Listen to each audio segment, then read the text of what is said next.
Why? Why did we not? Why did we not? Tell Because us. Tell us why. you know why? Because someone fucking abandoned me. No, joking. Sorry. No. So I was at Supernova in Yeah. Adelaide. I was In Radelaide. yeah, Radelaide. I think I was still recovering from dinner with a night sister. That's wild. Wild. Yeah, and so yeah, Monday we didn't do an episode. But dude, we're back. We're bigger than ever, and this is what we spoke about towards the end of last stream 2 weeks ago. Yeah, bro. Absolutely, dude. I mean, like we were prepping, getting ready for this beautiful stream. I was having to warm up to it. Like I really needed to take my time. Oh man. Oh dude, we've got some boys in the chat as well. Dude, and Obi Star Sean is Wars watching from your nerd, channel. He's showing just Obi-Sean. how dedicated No to you way, he is. bro. Yeah. Mad love. Yeah. Mad love. Big up. Buck up, cuz. Dylan kind of betrayed Obi Sean. Obi-Sean, welcome to the winning side, bro. Welcome to the winning side. But you know what? Actually, in this, there's no winning or losing. There's just successful people and not. You know, so like, bro, we're ready. Okay. You know, the thing is, Obi-Sean, Jesse's got Titans on his side, man. He's got. He posted a video and did all that kind of stuff, and he had Star Wars 66 on his side. Man, you know that's like if we were in Lord of the Rings, and that's the whole army coming up at the top of the hill, giving Gondor aid. Man, we're fighting an uphill battle, but you know what? We're going to do it, and I believe in us because the truth prevails. The truth prevails, and I'm ready for it. Yes, and that truth is that the world between worlds belongs in Star Wars. End of live stream. End of live stream. That's it. That's it. We're not doing any more. That is it. That's it. So we'll give you guys just a little bit for the last. We'll let you roll in. Want to come in. Yeah. But we'll kind of we'll talk about today and what we want to do. First of all, guys, new background today. New background today for some good. How do you guys like it? Blore stayed up. This was a full working week. Blore stayed up 5 hours a day, 5 days a week, 8 hours a day, and created this masterpiece. Look at it. Look at it. You've got the Jedi Temple on one side representing the good, the right side, and then you've got Vader's castle on the other side, representing how corrupt Blore has become. You've got the red bleeding into me. You got the blue bleeding into Blore. And then you got a nice little lightsaber sort of just, separating us. All I'm going to say is good and evil. It really depends on what side you're on. And from my perspective, the Jedi are the evil ones.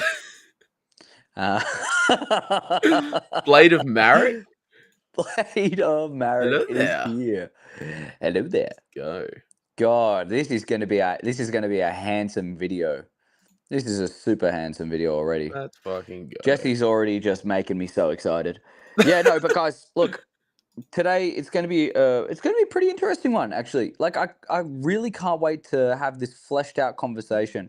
I mean, look, I understand that Jesse is the lore guy, so he's going to know so much more than me, and I'm going to get absolutely dunked on. But you know what? But your passion, you've got passion. My passion could potentially win here. And there is going to be a winner and a loser. And whoever it is has to shake their hand and send them heaps of feet photos. What? That's crazy. What? That's definitely not motivation for me to win. What? Feet photos for Star Wars? What? All right, guys. I mean, I'll accept it. Forward. Oh, look, Star Wars. No, there's no good or evil in Star Wars. The dude who played Yord. That was a generational media run last year. That was generational. Like when Anakin blew up the Death Star. That was like kind of evil. Oh, that poor guy. Oh. I feel so bad for him because, man, imagine the pressure. Like Yeah, lights, camera, action, and then you're sitting there with like a crew of 20 people exactly. staring at you, and then they're like, give us a Star Wars take. You know Yeah. what you're talking about, right? Yeah. But also, it's on the actors, man. Understand what the history of all the characters are. Like, it's not hard to Yeah. watch 6 movies. You don't even have to watch all of them. Just watch Yeah. 6 of them, and then you can go, all right, here you go. Like, I have like a vague idea of what's going on. I have a vague idea. Like, come on, man. It's not hard. So I think there's a little bit of onus on them. I mean, I don't think actors do enough work these days. I think a lot Mm. of actors these days, they just plug in. They go, oh, yeah, I'll read that script. Oh, yeah, okay, I guess the script can be okay, but what's it going to do for my reputation? And then they look at the reputation. They don't look at, like, what they can add to it. Whereas old school, man, you give me someone like Robin Williams, man, Robin Williams, my goat. He knows exactly what he's talking about. The goat. Yeah, but I don't want to. Maybe just quickly before we get into this, do you want to Mm. outline your opinion on the World Between Worlds, and I'll outline mine. Yes, so I'm on the good side. I'm on the right side. I think the world between I think the world between worlds belongs in Star Wars. I think obviously I'm a massive Filoni fan, but I think I'm still critical. I'm still critical at the same time. I I think the world between worlds, it's not just some lawless place. It has a set of rules. Obviously, he hasn't divulged all those rules to us since it became a thing. Fuck it, almost 10 years ago now. Jesus. Um, it has a set of rules that obviously he knows, the Lucasfilm creative team knows, and they will slowly roll out to us. Like, even just watching a short clip just then, so I had it really fresh in my brain, of him talking about it just after the Rebels episode came out. The rules he was sort of stating then have became even more fleshed out in Ahsoka. And I think we're only going to learn more and more about it come Ahsoka season 2, because we're going to get some insane things in that. So I think it's I think the common thing that a lot of people don't. Oh fuck yeah, Blade of Mareks with me. That's all I need. Debate over. I think it's obviously just not this lawless place. It's not something Filoni's just going to plug in and play every time he wants to save Ahsoka or something. It's a real thing. It has genuine guidelines and rules, and it can only serve the galaxy for better or worse, depending on Yeah, who uses it. But I like what you said there about the whole, like, how it's being fleshed out more and more. I but too you're wrong. would. No, I too would. Fix a burning house one bucket of water at a time. So, like, I mean, it's just like, I'm completely understanding that there is the existence of the world between worlds in canon. I just think Filoni's scrambling to find ways to say, "Oh well, you know, I mean, I gotta save my favorite character somehow," and now it's bigger. Now it's bigger. So if you want to know my opinion, guys, my opinion is big up on this one. Big up, buck up on this one is I'm a big Ahsoka fan. I've had so many people come to me in the comments of my videos You're a and hater. send me DMs and be like, "Yeah, so you hate Ahsoka then, huh? You don't like peak Star Wars. You're a loser." And I'm like, well, bro, I like Ahsoka. I like Ahsoka. But the only thing with me is I don't think that it should exist. Now, I don't think the Ahsoka that we know should exist. It should be the Ahsoka in the time of Rebels. I think that would have been a far more interesting show to make, and it's something that wouldn't break the world, and you kind of have more of a background into what happened when she immediately left the Jedi Order. Because, I mean, we've got Ariana Greenblatt, who would have done a beautiful job with that as well. Like, I'm talking about keeping the exact same cast and crew, the exact same kind of thing, but you can do that in the background and under a different guise. I think the fact that Ahsoka was saved in the World Between Worlds, it means how inherently wrong the World Between Worlds is. It's kind of ridiculous. I think the World Between Worlds is a farce. It's created to save the characters and then completely not address it. I mean, we'll go into it, but I don't think it should exist. I think it's a genuine display of a lack of writing and someone who was like scrambling to find a way to keep his Star Wars alive. And now he's the creative director, so he's going to keep doing that all the time. And that kind of worries me, because then we're going to have the world between worlds, which can save the world between worlds if the world between worlds is being attacked by another world between worlds from another world between worlds from a distant world between worlds. And then there's a world between worlds with a gateway to a world between worlds that comes in, and then next thing you know, world between worlds and Ahsoka the White. That's my opinion. See, you've got the Lord. Could happen. I was gonna say you've got the whole Lord of the Rings background. I don't know, like, and I don't know what the fuck. Like, I know nothing about that. So you've got that. That's fine. You've got that. Nerd's been cancelled, by the way. No, don't cancel Nerd. He's on my side. Dude, we got Brick in here. What's going on? Dude, Brick. That little smidge we got in Tales of the Jedi was really good. I would love some more. I think we could have had even more peak Ahsoka if we didn't have the world between worlds, and she should have died to Vader. That would have been Vader's last fall to the dark. It's like, it doesn't make sense. I think if Favreau was in charge of the whole thing and he got to make the decisions, he would not make anything as stupid as the world between worlds. That's all I'm gonna say. That's all I'm gonna say before we get into the debate. I want to get to that Vader thing, because you're wrong. I want to get into the Vader thing. Absolutely, man.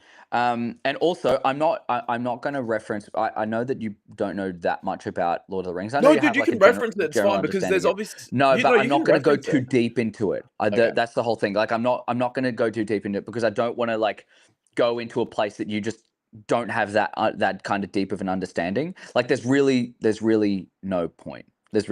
Like, I'll reference a few things that are common knowledge and like common understanding, and then it's kind of like, because I don't want to I don't want to make you feel like you're just out of your depth. And no, that's like, that's just, it's not so fair. Gentle with me. It's my first time. He's been no. But I don't. But a lot of our audience knows what you're talking about, and I don't mind that. Because it's obviously something Dave's pulled out, like the whole, like, you can't argue that. Obviously, the Ahsoka the White, Ahsoka the Grey thing. So if there's more depth on that, go into it, dude. That does not. Yeah, I'll go into that, but I'm not going to go into too much more about like a lot of other stuff that I see. If you start telling me about Sauron and that, I'm going, what the fuck are you talking about? Yeah, no, that's what I mean. All that kind of stuff. Like, dude, that can be a whole nother video that we can talk about. Like, that's not really the point. Like, the point of the debate is not necessarily that. What is going on? No, nerd, no. Good. Fuel your wrong again. Dude, yes. I got Brick on my side. Absolutely. I got Brick on my side. I still love you, man. I love you. Everyone who's on Jesse's side, I still love. Only because, you know, I mean, like, I had to be an infant one time as well. And I had to have a shared opinion with the vast majority of a shallow society that won't look deeper into the meaning of things. And, you know, like, that was a call out. I actually love you all. I love you all. I respect everyone's opinion. That's the beautiful thing. What this debate's going to be is going to Bomba Clat. Bomba Clat. It's Willie D. It's Willie D. Willie D's in the house. Can everyone just admire this profile picture? It gets me every fucking time. Dude, his camera roll is full of all memes that have ever existed. Like, ever existed. That guy has just got meme after meme after meme. Amazing. Yeah, like, I'm not gonna just be a hater on the other side. The whole debate is so everyone has a better understanding of the situation. If George can kill his entire original character gallery, then Dave can too. Respect, bro. George knows how to complete a story, that there are arcs, and that not every character can live happily ever after. Like, we're all going to Valhalla if you die with your sword. You either come back on your shield or with it. All right, and I'm seeing. Willie D. Bang! I'm seeing some massive love coming towards my side, which may mean that I'm I right. could potentially be a little right. If it's a shared opinion, then I guess I can't be too wrong. Unbelievable. Unbelievable. All right. So, I mean, I think we've had some good time. I think we've had We've some had good all right time. We've got some time. good people Yeah, in we've had all here. right time. We got some great people I think in the best people. here. Yeah, let's get into it. So, how do you want to structure this? Because I want you to start off. I know you're the law guy. I want you to have like every bit of. Oh, also, guys, I just minimized the chat, so anything that Jesse wants me to see, I'm just going to be there because I need to be able to focus. I need to be able We need to focus. But yeah, like I want you to start this off because you're the law guy. You're the one who has all of the parameters, so to speak. And I think what we do first is we talk about the parameters and we talk about why we think that they're wrong, and then we can work into more like in depth. Or why they're right. I like what you did there. We'll start with the basic one because I think a lot of people, and I don't know if you quite fall into this category or not, but a lot of people think it's just this lawless thing that Filoni's going to plug and play whenever he needs to save someone or do something or something like that. And it's just going to be this tool he's going to use, which is wrong. It's got rules, it's got guidelines. He hasn't told us what they are, but he doesn't have to. Not yet, anyway. He doesn't have to. No. Like, don't give us a guideline as to how he saved characters from death. No, definitely don't. Definitely. We saw it. We saw how it happened. We saw how it happened. No. Definitely. I'm not in that camp. I know there are Yes. rules, and I know it's not lawless. Like, I'm not coming at this from a whole like this is just plug and play, find a reason. I know he's got everything set, and there's a reason why they did it. Please continue. I just want to say, like, I'm definitely not a part of that. Like, I'm not supporting that. So I'll start with, so basically it isn't about time travel. So you can't just go in and time travel to random different places and things like that. It's just it's a place where everything comes together. You can hear different things echoing through time, but it's all fluid in that one time and place. It's not a material thing that's linear. Filoni even said actually in that Rebels interview, he's like, I don't even know if it's real. Which is good because I know he knew what he's doing, but he really I knew that would get you. I knew that would get you. But I love that he does it. He's done it a couple times where he leaves things open to interpretation. And even when I was talking to Charles Soule about it, because he did a thing in the Vader comics, which it wasn't the World Between Worlds, but it was almost like a dark side version of it. And he said the exact same thing. I think it's up to people's interpretation. But you can get, like, it's not hard. You can figure out what it is, if it's a real place, if it's not. Everything is occurring all the time. The more in tune with, you're more in tune with things that have happened to you. Like, you can hear other voices in that, but you don't really understand it. Like, when Ezra goes in, he can hear Obi-Wan's voice and Yoda's voice, but he doesn't, it's different things from different times. Like, he doesn't understand the context of what they're saying. But yeah, basically, it's just not a doorway like an elevator. You can go in and out of different things. Like, it is a strict place with strict guidelines. Are we on the same page so far? Like, what, like, because there are obviously the rules that we know of the world, but what don't you like about that? Okay, I actually really like the idea of the world between worlds as something that is a space between time. It's kind of like a Force Ghost highway. You've got everyone that has ever existed and will exist at the same time, kind of like a physical, like there's no physical bodies. It is pure soul. It is pure existence. There is no light, there is no dark, there is just existence. And I really, really like that. I love that idea. I think that if that was kind of the personification of the Force, then I think this debate will not exist. My issue. How the fuck are you saving people? How the fuck are you removing them from the world that they're in, that they were about to die in, and then taking them into this world without any understanding? And it's like the general parameters that I've seen and from interviews that I've seen are like, it's not, I do agree, it's not like a timeless area. All time exists all in one place, and you can't time travel. But there are doors to key moments in the universe, like key points that would change the rest of the future. Something like, Anakin turning to the dark side obviously is going to be a window there, or all that kind of stuff. Like it's key moments. But the moment that they ripped someone out of their actual world and saved them is where I initially had the problem. Like that is the genesis of my problem. My understanding is that now there is no way we can understand who can go into it. No, there's no way anyone can understand who can go into it, why they can go into it, but we just know that it exists and there's some people. Now, we've seen Palpatine was able to look in it but not meddle it. So who the fuck do we choose? Just the people that are going to save the people that we care about? Like, at the same point, bro, all I'm going to do is Ahsoka season 2. Let me predict it with the same kind of parameters that the World Between Worlds is. Oh, Ahsoka's going to fall back into the World Between Worlds, completely save her because it saved her already from Vader and it saved her from Ray Stevenson. Or Baylan Skull. Saved her from Baylan, saved her from Vader. So I can just go back in time because there is 100% going to be a window to Mustafar on the greatest battle of all of Star Wars, Obi-Wan and Anakin. And what's to say that we don't have the ability to take Anakin out and not show him all of time, but show him windows in time of different things that he's done as Vader and allow him to make the decision to be better? Like, what's to say that we can't do that? Because no one can say that. Like, no one can say that there's any parameter that's going to mean that won't exist and that won't happen within the universe. Like, Filoni's whole thing is, oh, well, I haven't created it yet. And the rules don't exist. I don't even know if it's real.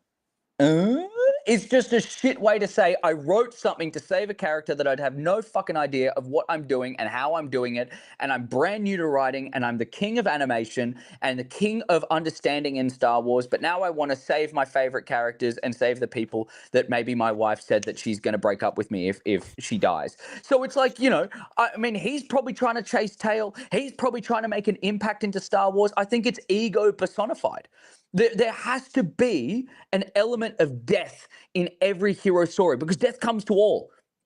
No matter if you turn to a Force ghost or not, death comes to all. It's the transition to the next realm. And I think the transition to the next realm is something that would have been so much more impactful for Ahsoka, being a guiding light. What if we got more of Ahsoka being a Force ghost and then she comes in and then she I'm going to see this in a bit, but what if she comes back as a Force ghost and she was whispering in Anakin's ear or Vader's ear as Luke was trying to turn him? Then it adds so much more impact. The death of his Padawan was one of the reasons why he turned so deeply to the dark. Now he goes to this period of time where someone wants to save him because someone sees the good, someone believes in him for the first time in his whole existence. And you could have made it so much more impactful. Like, I don't think it was necessary to create a world where you don't understand what's going on, because then anything can exist. Anyways, there's a lot to unpack there. There's absolutely a lot to unpack. The first thing I want to start with.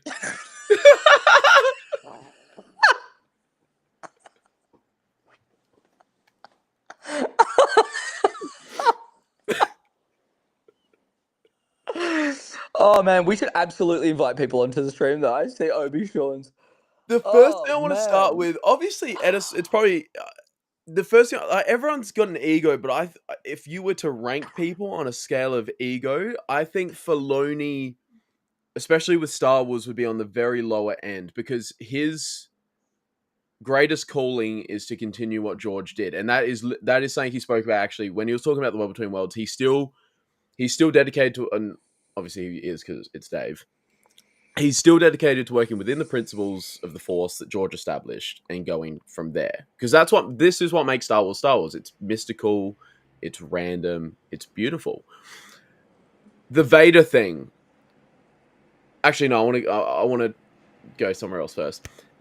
I think, because this has been, by the time Ahsoka comes out, it's been almost 10 years. I think the World Between Worlds episode came out like the start of 2017, I think, from memory. Whoa. So it's gonna by the time Ahsoka comes out next year, it's gonna be almost 10 years since we saw the World Between Worlds. And I think this might be where a lot of people see, if it sort of goes how I'm thinking it might, this could be where we see a lot of Filoni's like genius come to life. It's been 10 years in the making, or even longer. We see because in at the end of the episode where Ahsoka's fighting Vader and Rebels, the season 2 finale, you see them walk away then. So we know she lives, it's just a matter of how. But we see Morai there as well, acting as almost like that protector, because she's looking over Vader as he leaves, and then you see her fly, and then she joins Ahsoka as she's leaving. In the World Between Worlds, when like 2 seasons later, when Ezra goes there, he sees Morai, and Morai guides him to where, like, the doorway where Ahsoka is. So she's acting as that protector, which is obviously the daughter. And I think, because obviously there's all these Mortis God links to the World Between Worlds, and that's going to get completely fleshed out in season 2. Like, there's no doubt about that. It's going to get completely fleshed out. You're going to learn a lot. You're going to see a lot. I think we're going to understand a bit more, because Morai is still acting as this protector. Like, you see her in the last episode of Ahsoka. She's still there. There's all these links there, and you're going to see why. Because you see, even at the end, like, they see Morai, and that's sort of Ahsoka's signal, because then, remember, she tells Sabine, like, this, like, where we're meant to be. It's the will of the Force, brother. It's the will of... Okay, I can appreciate. I can absolutely appreciate that. I mean, like, there's going to be there's going to be genuine law reasons as to why it happens. Like, they've created that. There's no way they would just kind of leave it open-ended. It's not literally just they rip it out and then that's all we see. It went blank, like curtain closed. But what happened was when Ezra pulled her out, it changed the reality that was there. Vader was going to strike her down and kill her. But because Ezra pulled her out, it created an alternate reality where they did walk away. That's my problem. Vader's intent was to kill. Vader's intent was to destroy all remnants of his past as Anakin so he could really, truly be reborn as Vader without any hindrances. Now, another thing, what you're talking about with Ego and Filoni and saying that he doesn't have any, I think the fact that he solely works on George Lucas's vision for Star Wars is a sign of his massive inflated ego. George Lucas sold Star Wars to Disney. As much as we may not like it, George Lucas himself has come to the point where he's like, it's not my story anymore. Now, yes, if it was talking about in the past and in that period of time where George Lucas was owning it and all that kind of stuff, and all like the whole jazz of George Lucas being the maker, right? Completely different story. But the moment when George Lucas signed over Star Wars to Disney, he made a conscious decision to disassociate himself from that universe from then on. So to that point, Dave Filoni should only be working on the parameters that Disney has given, because they are the ones that own the franchise and the rights to the franchise. I think the fact that he's trying to save and to build the things that George Lucas had created before, I think that's just inherently wrong. Like, you cannot at any point save a character with the vision of an old creator when there is new leadership in. There is a new owner. There is a new pathway. I mean, like, sure, everyone can argue that the sequels shouldn't have existed. If you had the money to buy the Star Wars IP and create your own movies, do it. But you don't. So they've done it, and they've created it, and they've moved on to the next. Like, I think Filoni needs to understand that to work within George, I think it's to work with respect to George, but not with his original intentions. Because as much as I may not like it, and I do not agree with like 90% of what Disney does, 10% being The Mandalorian, except for Mandalorian season 3. With 90% of what Disney does, it's not George Lucas's IP. It's not Dave Filoni's IP. You cannot just save Ahsoka because you want to. You can't just change the world because you're trying to appeal to a previous time when he was raising you. It's like, yeah, he's imparted a lot of information and he's really guided him to make the right decision. But Disney owns it and Disney's created it. I think that's like a very, I think Filoni is actually a sufferer of ego, like a really, not bad ego to the point. I think people conflate ego with like a really bad person who's so up himself and just like very, very distinctly arrogant. It's not the case. Like the ego is not allowing something to die when it deserves to die or needs to die for a character line. Like I know Star Wars Nerd was talking about before with George Lucas having the ability to just completely kill off so many of his characters. And I can respect that. That is his decision. But at the same time, I mean, like, he understands that in order for a good character, you can't stretch it too thin. Every single character has a different density, and you can stretch them to a certain point where it starts to crack and wither and break and all that kind of stuff, right? But if you pull it too far and the cracks are too big, and you try to fill it in, like by creating the world between worlds, then there's no reason why it should there's no reason why it should exist. There's a beauty in fleshing out a character to its full potential, letting them die, and letting another character fill their shoes. I mean, people are so concerned with having the same thing all the time, and I think movies these days, especially, are so worried about creating the sequel to whatever successful movie there was before. But people don't realize that we are, as humans, are we are a reaction from thousands and millions and fucking billions of humans before who have all got us up to this point now. To say that our story is less important or more important than our grandparents or our great great great great great great great grandparents is wrong to say it. I think a lot of people would agree. I mean, unless you think you're the most fucking important person in the world and nothing ever has been as important. Like it's wrong to not translate that same logic to cinema, because cinema is a reflection of life. It's a reflection of the human experience. I mean, I don't even want to get into the whole AI thing, but I think that's why AI is so wrong. Because it is truly a human experience that we see mirrored in this fantastical world, which is why I don't think Ahsoka should have lived in the world between worlds, because good people are meant to die. Martin Luther King, he died. He's a good person. Like how many people in history? We're talking about Marcus Aurelius. We're talking about all of these other incredible people in all of history. They have died, and their impact of their death has left a resounding benefit to the rest of the world. And what's to say that Ahsoka couldn't do the same? What's to say that Ahsoka's death by Vader and her transfer to the Force, I don't even care if it was some cliche thing like, oh, cut down Obi-Wan and then and then he disappears. And Ahsoka does the same thing. Like in Rebels and that last season when he strikes her down and she turns into a Force ghost there. I think that would be beautiful. As much as that's like cheesy and cliche and all that kind of shit. I mean, I think that is far better than creating Ahsoka the White later on in the future, who is still riddled by the same issues and problems with zero character development from any previous time. I mean, like, she couldn't even train Grogu. So what was the point if it took fucking years later for her to have that character development to get to the point where she could train someone like Grogu, which, I mean, she never could. What's the point of bringing her back if she can't even do something as simple as that? To see past the issue of Anakin and just go, oh, not everyone's going to be the same. Do you understand what I'm talking about?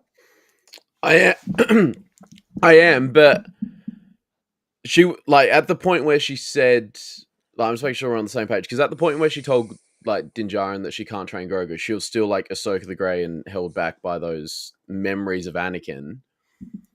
And then the character development happens where, she turns into Ahsoka the White. And then if she was presented with the opportunity again to train Grogu, she would at this point. I think with proper character development, she could have gotten to the point where she saw past the lies of what the Jedi were pumping into Anakin. Do you know what I'm talking about?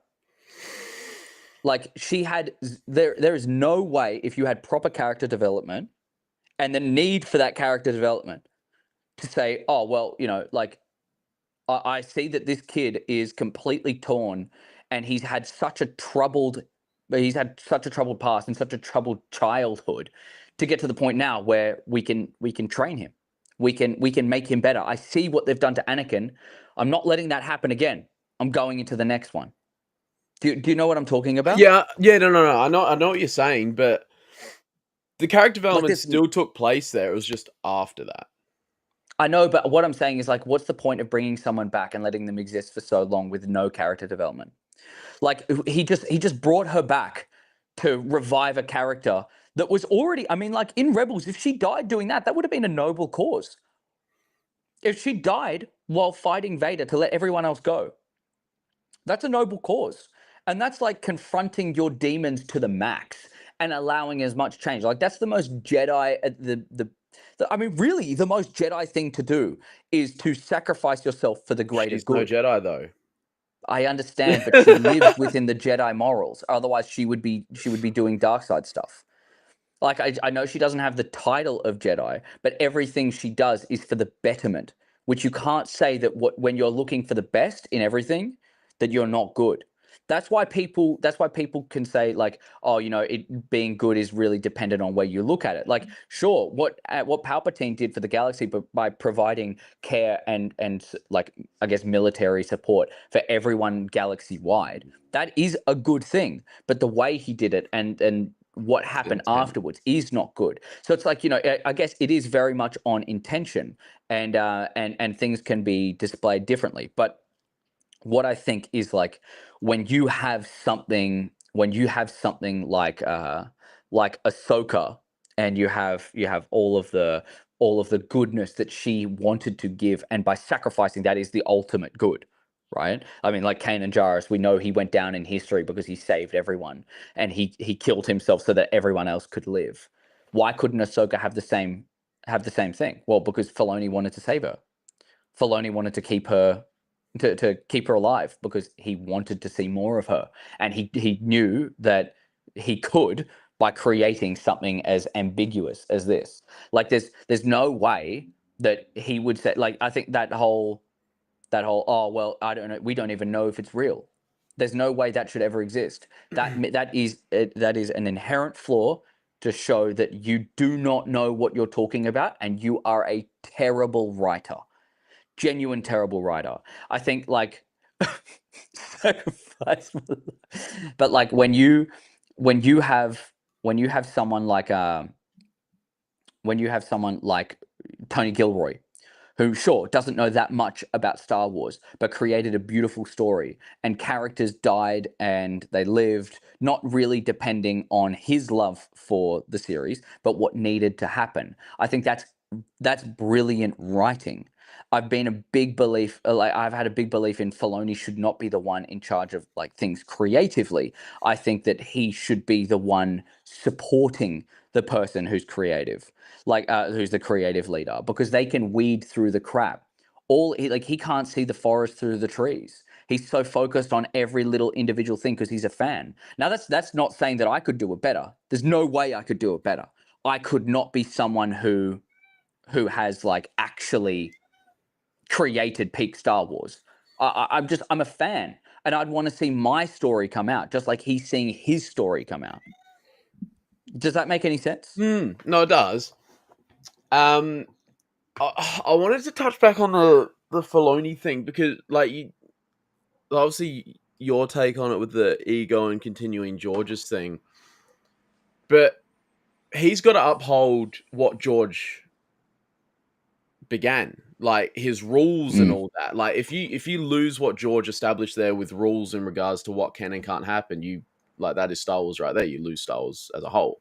So Dave has that responsibility because he's the one that learned from George to uphold those rules. Like, it's all well and good to say, like, oh, Disney bought it, but you can't change what makes Star Wars Star Wars. Like, there is still a core to Star Wars there where if you go away from it, you got fucking Star Trek then. Like, Yeah, I agree. yeah. I agree. That's, yeah. I do agree. I'm not saying that he should change George Lucas's vision. I'm saying that his adherence to that vision, with a complete disregard of what Disney wants to do, is where the flaw lies. But if Like, as I was gonna say, but if like, Disney didn't want to do it, they just wouldn't make it, would they? Like it'd just be a well, Ben Solo thing. I think he's just trusting. Like, Disney don't know what the fuck they're doing. I mean, we all know they don't know what the fuck they're doing. But like, I think to have someone who goes, oh, the old regime is far superior than the new regime, without giving them proper guidance, I think that's just wrong. I just think that what Disney could have been is so much better, and still can be, bro. I'm nowhere saying that Disney can't be good. I think they've done amazing things, and we've got far more stories than George Lucas ever would have given us. Like, we would have gotten the sequels, they would have received a bunch of hatred, and he would have just said, no, I'm not doing any more anyway. Like, we've gotten more, and Disney has weathered so much of the storm. But what we have to realize is that it's a new kind of story. It's a new kind of wave. And Disney has a far better finger on the pulse for what the fans not necessarily want to see, but what they need to see for their vision than George Lucas ever did. Now, I'm not saying that Disney's better than George Lucas. George Lucas had a better idea of what Star Wars is. He had a coherent story. He maintained the exact same story the whole way through, which leaves a lasting legacy. He created better characters. He fleshed out his own plots and his own plot holes. Like, the sequels were just a shitty copy of the original trilogy, and I'm not going to be the one to deny that one. But what I'm saying is, like, Disney wants to see more projects because they want to do more. George Lucas never wanted to do that because he adhered to his own vision. They have a far better finger on the pulse when it comes to creating compared to George. Now, George Lucas creates better. I want to preface that one. He creates better, and he does better because he understands it more. Not just understands Star Wars, but he understands the story better. It's just like, I think it's important to realize that when he sells it off, like, he was the one to say it himself. When he sold it off, it's not his story anymore. And to try to stick back with the old regime, I think that's wrong. That's like saying, oh, I'm the new ruler of this of Rome, and everything else is wrong. Everything else is terrible. Like, what? It's like, no, like everything new is terrible. It's like, no, it can be good. Everything can be good. We never would have gotten the beauty of The Mandalorian. We never would have gotten something like Ahsoka, like a live action renewal of some of the best characters that have ever been created in Star Wars. We never would have had Obi-Wan Kenobi as a TV show. It should have been a movie, but we never would have had all that kind of stuff. You know, I think this is kind of like going a little bit further from the world between worlds, but like, it's important to realize that Dave Filoni, when he's creating, he's only doing it to save face and to save the certain things that he wants to save. And I think that inherent flaw in his creation is the reason why the world between worlds doesn't exist. If it purely existed on a plane of existing, and it was Force Ghost, and it was like Force Visions, and maybe when Ahsoka was, maybe she was hit by Balin and she's like teetering in and out of the afterlife and in like the real world, and the world between worlds was kind of like a bridge for that, and Anakin's like, wake up, you can do this, like, this is the final lesson I'm bestowing upon you. But it wasn't that. She completely disappeared. She was completely saved again. For what? Now, I understand that fucking what's the bird name? Mordecai. Morai. Yeah. Morai. Like, I understand that Morai was the one guiding, but I think that's just like, it's a shitty way to say, oh yeah, by the way, the gods are willing for her to stay. It's like, no. It doesn't make sense. It does not make sense. If she's the daughter and they want to save the daughter, she can still be the daughter in the afterlife. If the world between worlds, if there was like a plugging your consciousness into the world between worlds, then yeah, it would have been different. It would have been completely different. I don't think. Yeah, I was gonna say she. Yeah, that's right. That kind of makes sense. Because I was gonna say, yeah, the daughter can't go to the afterlife because her life force is now in Ahsoka's. Yeah, Ahsoka's sort of daughter now. Yeah. Who have we got? Oh my god, we've got some boyos here. Oh, I'm about Oh, to get hell ganged yeah. up on so hard, dude. What's Fucking up? Spoonsky, get off my side. Oh. Get off my fucking side, Spoonsky. Again. I'm just gonna keep The other way rotating. I don't around. want any of them on my Yeah, fucking side. Fuck off. There's a gangbang. I'm about to get fucked. That's what That she is said. so funny. Oh my god, boys, what's going on? All right. Before we say anything, Darth I just wanna Christensen, where the fuck are you? I just want to say quickly before we go into the attack Jesse train, dude. I do get what you mean, and I understand with the whole like with Ahsoka. Actually, she's kind of like, I mean, like she's not necessarily going to be the whole plug your consciousness into the world between worlds and be the be the big daughter after everything. But I think that the world between worlds itself doesn't make sense. It doesn't make sense, and there's no way you can just say in such a big franchise, such a big IP, if you can go, all right, I've created this. Now I don't know what the fuck I'm talking about. I don't even know if it's fucking real. I don't know what the hell can happen in there, and I don't know why it's happening. It's like, bro, what did you just do? You just shit your pants, and you're saying, oh yeah, no, this is good. This is good, by the way. I wanted this shit in my pants. Like I know I smell a little bit, but it's here, and I love it. And maybe it'll go up in my bum, like if I walk around enough. Like maybe.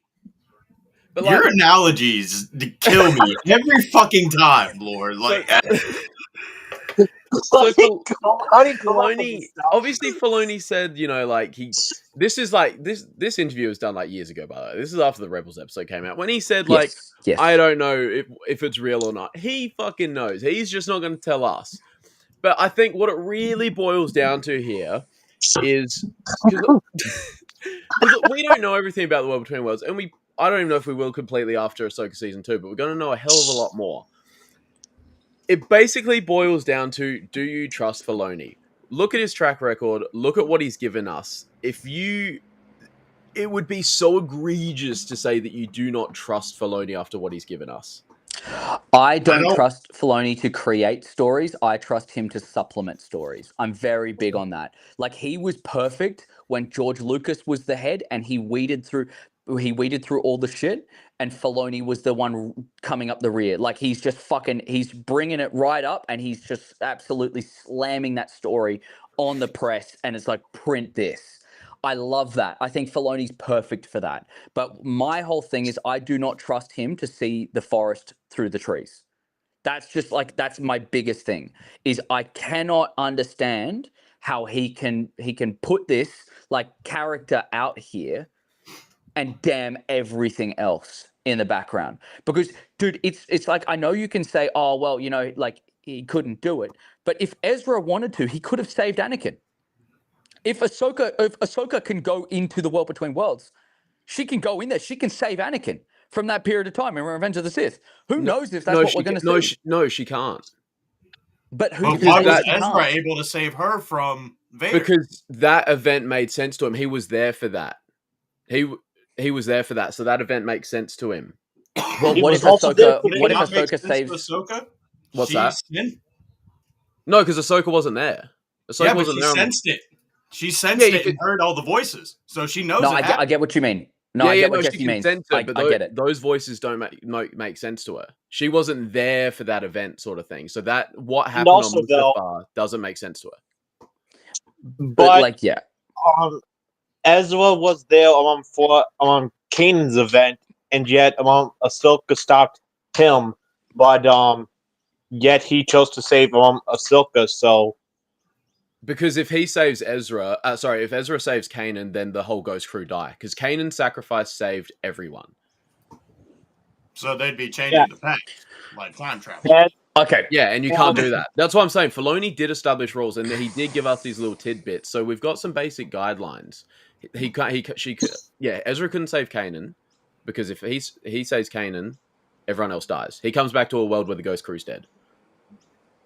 If she saves Anakin, which you can't, but if she saves Anakin, it would fuck up That everything. changes everything. But what I'm saying is like the possibility for her to let's say she's not doing it personally, right? But she was at periods of time where Obi-Wan was there. Now Obi-Wan was at the duel, obviously, on Mustafar. Yeah. So he could theoretically be the one to come in and save it. No, but he like that's the premise that they're giving is like if they're there and they have access to that time, that you can pull them out. So what's to say that she can't go back to Obi-Wan and say, Obi-Wan, we fucked up. Because We fucked up. fucking fuck yeah, I got you here. No, because Do it. No, school me. no, because it's like school you know us. how she didn't come back through like the door with Ezra.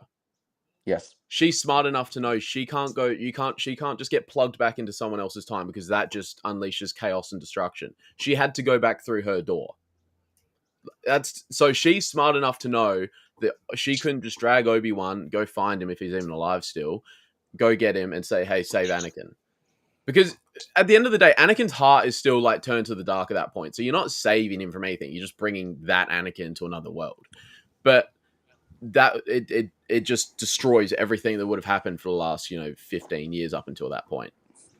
Now I completely get you, and the only thing that I would say to that is like as much as it's like not it may seem like it's not possible, we've had no reason to say that it couldn't. Like sure, Ahsoka went through her door, right? And she went back into her thing after that because otherwise it would create ripples like crazy. I mean, Ezra already broke the fabric of time by saving Ahsoka. Like if he was able to reach in and grab her and pull her out, he's already changed the fabric and he's created a new reality. But what were the consequences of it? It didn't change if any because the sacrifice she made to save we can't them, know. they still live. We can't know the story because the story never happened, right? Because you know how I was saying before, like when he pulled her out, and then they see them walking away. That was an alternate reality created by the ripple that Ezra started by pulling her out. Like it should not like what could have happened. We can never know, never ever know because we didn't get to see it, and it changed the fabric of time in that period. So it's like, what's to say if we've got the world between worlds, which is the future of everything and the reality of everything? What's to say that didn't change at all? I mean, like, there's no way if Ahsoka wasn't saved that she would be alive. No way. I mean, like, Vader was so hell-bent on killing Obi-Wan, he would absolutely be the same for Ahsoka because they're the two ties to Anakin that he's got left. But like he's seen I know he seemed to resonate with Obi-Wan as well as he did Ahsoka. You know, the whole like holding Ahsoka's lightsabers, like, oh my god, I made these for her. You know, like, and I could have done more. When he's Vader at the end of Clone Wars, like the most beautiful shot. That was like such a brilliant last episode, which is why I think Dave Filoni, I absolutely, just quickly on real Ben Maynard's, like just his thing there. I love Ben. Like I think yes, sure, I absolutely trust Filoni to create it. Like, but what I'm saying is that he's nowhere near as good as George Lucas could be as the main guy. Like he needs to be supplementing all of it. Ahsoka's story could still be getting told, and we could find out the answer to her surviving. She may eventually face consequences for it. But that's the whole thing. Is like they're not going to do that because they've created Ahsoka. That's like, all right, they've pulled her out. Now we're going. Now we're keeping on running because it was a convenient plot hole to allow her to exist. It changed the fabric of time. She would have died to Vader. If she was going to die to Balin's skull on whatever place they're on, the fucking Cedos. Yeah. That's it. So like if she was going to die to him, then there is absolutely no way that she would not have died to Vader. Like she's just not the same kind of skill level, and also like she would have frozen she froze when she kind of saw Anakin, like, oh my god. Like he would have taken advantage of her and been able to complete the rest of his Vader transformation. But we weren't able to see that. So what's to say that we couldn't have that and her peering into what is happening with Revenge of the Sith? Now, I know this is like a big time and it seems bigger than what it is, but I think it's the same equivalent as to when he saved Ahsoka. Because any time that you change time is impactful. And I can understand what real Ben Maynard's saying about her story's not done yet. I don't think it should have continued past that point. That's my whole thing. And I love Ahsoka. I've been a big fan of Ahsoka, and the show was absolutely amazing. I loved it. I thought it was so much fun. It was like so good to have like good Star Wars and classic Star Wars back, like original. You know, you've got all of the cheese and the themes. It's awesome, but I don't think it should have existed the way it did. I don't think that what happened should have happened, and we could have changed everything in the history. Because what's to say that Yoda then can't go back to the start of time, the start of the Jedi Order when he was there and changed everything? Because Changed like, oh hey, those are the go rules. on. You can't do that. You can't But change what's Ezra already did. happened. But Ezra did. That's the But whole we point. see It's them like, walk. But we see them walk away. It's not like he did kill Ahsoka and he went back and pulled her out. There was never a point in time where he actually did kill Ahsoka. But here's the thing, though: we do not know that, though. Because at the end of Rebels season 2, she could have been walking away, or she could have been falling to her knees, because she was killed. Nobody knew then. But at the end of season 2, we see her walk away, though. Walking away with no, Ezra. I see Jesse. I see what Jesse's saying. Yeah, because we see Happily more. ever You know how after. we see like Mora fly, like you see Mora overlooking Vader as he walks out one way, and then Yep. Mora flies and then goes like Ahsoka's way. That's at the end of Yep. season 2. So you knew she survived. It was just a matter of finding out how she survived. I'm in full agreement with Jesse there. I mean, win. like I completely understand what he's talking about. But what I'm saying is that the simple act of saving her created that reality. That's what I'm trying to say. Is I completely understand you, and yes, she did survive because that was the reality that they created.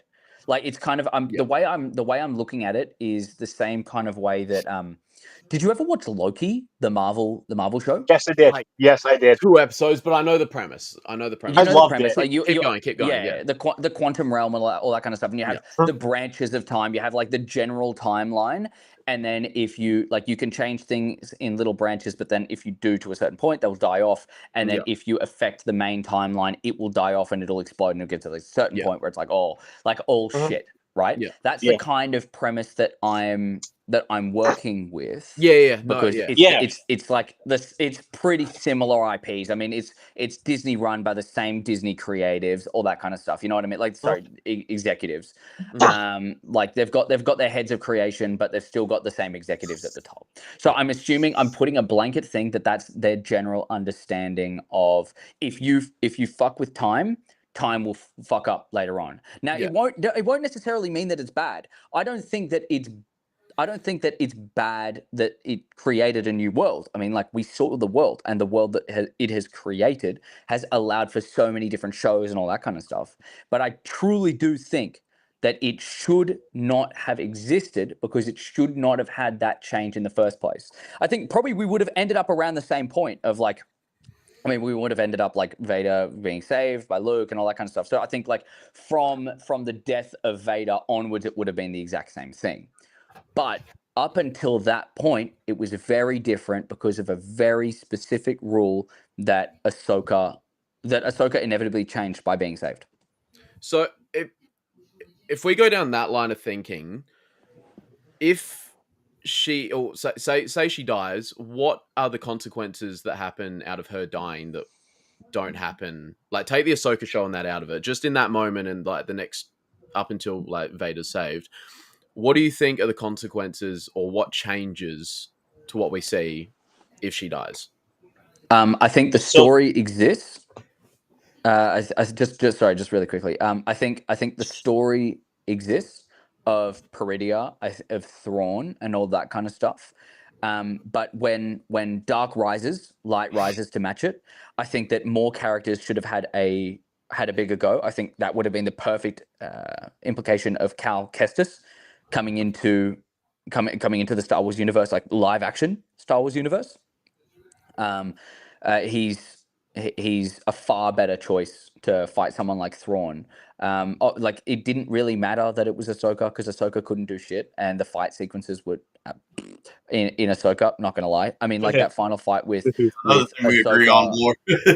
yeah, like it was pretty cuckapoopy. So like there was a reason why he wasn't really afraid of Ahsoka. It could have been the exact same thing with someone like with someone like Cal Kestis.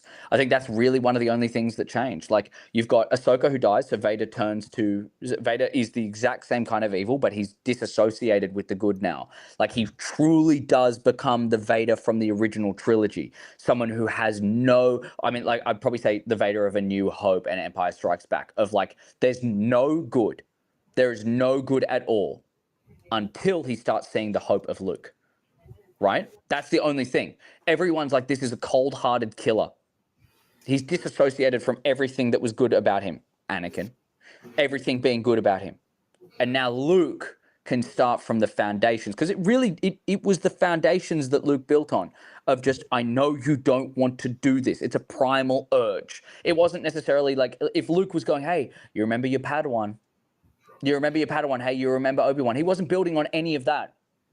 It wasn't building on the history that Anakin had. He built on the foundations of Vader, and Vader needed to completely remove himself from Anakin in order for that to be as impactful as what it was. I think it actually muddles the story of Luke Skywalker just that little bit, because it means that like he wasn't piggybacking he was piggybacking more on the success of other characters like Ahsoka confronting Vader and making him see what he is doing may be wrong. Now, it didn't actually change him, sure, but it created the spark. It was like a little ember that Luke just had to fan to make bigger.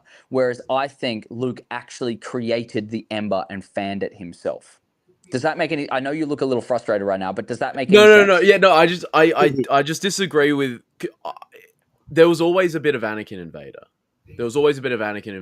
And I think that's the whole point of Obi-Wan and Rebels, where you see Obi-Wan can get through to him a little bit, Ahsoka can get through to him a little bit. But no, you're right. Luke did create that ember.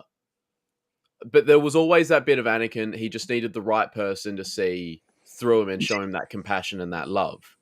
And it wasn't going to be Ahsoka, and it wasn't going to be Obi-Wan. It was always going to be Luke. I'm talking about more from like a child perspective. Like, and Ahsoka really kind of worked out to be Anakin's child. Like, it seemed like it was his daughter, someone who he cared for like his daughter, not really a sister. I always thought it was more of a sibling. I always thought. Yeah, I gotta agree with Jesse on that one. Yeah. I think for him, like, in order to protect her from everything, it's like, look at all that I have created for you, and this is how I protect you. As much as they acted like siblings, I think his love for her was kind of that primal. This is my daughter. This is someone I need to protect from the world. That's why he was like, I would have left the Jedi Order for you. He wouldn't have done that for a sibling. I mean, like, he didn't even do that for his mum, but he would do that for his daughter. Wait, when did he say he'd leave the Order for her? Well, he was like, if you told me, I would have left. That's Obi-Wan, brother.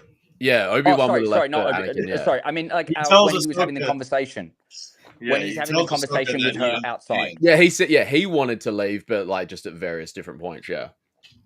Anakin wanted to leave as a kid, though, because he probably missed his mom and stuff, and all of this ridiculous stuff. He wanted to leave as a kid. Well, he was just seeing how far the Jedi Order had fallen. Like, they couldn't serve because they'd become so tied with the Senate and the Republic. They weren't able to serve everyone. They're only able to serve planets that are under Republic control, what we'll call it. I think Tom's talking about some comic run where like kids were like bullying Anakin about being a slave and stuff. Yeah, Obi-Wan and Anakin. He tells Kenobi, he's like 12 years old. He's like, hey, he hands him the lightsaber. He's like, I want to leave. And Kenobi's like, are you sure about that? Yeah. And they go on one last mission, and he changes his mind. I get you. I think like I was wrong there. I got my quotes mixed up. I thought it was that. I meant more like the conversation. Fake fan. You can't turn on him. That's your teammate. No, he can, bro. That's the beauty of it. Like, you're meant to be able to turn these guys as well. Like that's the whole beauty of the debate is like it's not really like you have to stick to either side. It's like, bro, you can convince people of anything. That's the whole thing. Like we're trying to get like a general understanding of what we believe in. But I 100% agree with Facts. bro, I'd be out. If she was like, let's run away, I'd be like, how far? How far to China? Yeah, it's like, anyways, I think with Anakin and Ahsoka, it was a completely different kind of relationship. Like he definitely prepared her for the fact that he was going to be turning to the dark side, and the fact that he had that, it meant that he couldn't fully turn because he's still connected with her on that level. That's why I think that ember was created by Luke, and I think that it was the soul ember. The soul ember and the soul fan. The only person who could ever do it was Luke. Because in the end, sure, I know they talked about like Ahsoka giving up on him, being like, I don't love you anymore. I don't appreciate you anymore. Like, you're not him. Like, you're not Anakin anymore. I see that you're really Vader. Like in that big fight. It was that very clear, oh, fuck. Like she cut off part of the helmet and she's like, oh, fuck.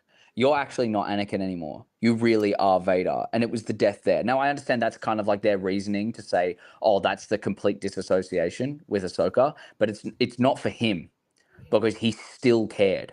He still loved her. And even though he was evil and he would have killed her in that time, like Vader would have killed her in that time, I think the fact that she does exist beyond that moment kind of lessens Luke's experience and turning him. Why? Because I think it doesn't solely put it on Luke. I think the story itself, it doesn't solely rely on Luke. And the fact that Ahsoka is there guiding Luke makes it feel like more of Ahsoka's puppeteering than it is Luke's own free will. Would you? Now I could be wrong. Like generally argue that as much as you want. I just think it makes it so it seems like it's not Ahsoka's will. Sorry, it's not Luke's will anymore. It's like the remnants that's been picked up by Luke of Ahsoka's broken will. Because then my line of thinking goes, that's why she knew. That's why, like, that's the whole explanation of why you don't see her in the original trilogy. Because she knew to stay out of it. She knew not to encroach on anything to do with that. Because whether I don't know how much she knew, but the whole thing is that's Luke's story. Yeah, I think she should have died. I think she should have died at the end of the prequels. I don't think that would have been far more impactful. I don't think her living or dying has any changes anything to do with Vader. I don't think it changes anything to the story overall because we still don't see her at all in the original trilogy. Yeah. Whether she's dead or whether she's just like, hey, I'm going to be like a Force ghost and I can't get involved. Personally, she's just overstayed her welcome, and I just feel like the World Between Worlds is that cheap trick to keep bringing her back. Yeah, I think so too. Like, bro, come on now. Like, I can understand the first time she died and comes back to life. That is literal Force gods transferring their life essence into her. That I can understand and get behind. Then you got Ezra pulling her out again, which Peter should have killed her. Like, that, literally, you see it because she's like, he gets the blue eye for just a quick second, and then she says, I'm not going to leave you, not this time. And then he says, then you will die. And she was just gone for it. And then, she dies and, falls off the cliff, and we get the whole fucking Lord of the Rings fucking ripoff. Like, if you don't want to watch Lord of the Rings, just watch episode 4 of Ahsoka. Exactly. Yeah.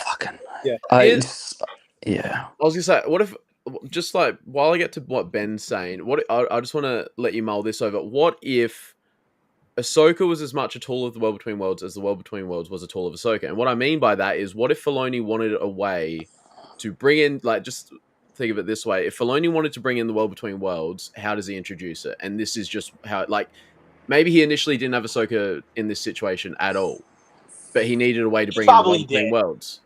So how does he bring it? How does he introduce it? And so he's like, okay, we'll plug it in this way. How if the World Between Worlds had to be a concept, how would you bring it in? If not for that, Bring it in for like teaching folks. Example. If you want them to see some buddy in their past life, then just bring them in and show them it type of thing. Kind of like a training situation. does that encroach on time travel then, though? No, because you can see them via the mirror and not have to actually go into the place. It's like a holocron type of thing. Okay. Who would you have enter it then? Like example, when Luke teaches his students and they want to learn about Anakin and stuff go to Anakin in his prime but do not enter the situation.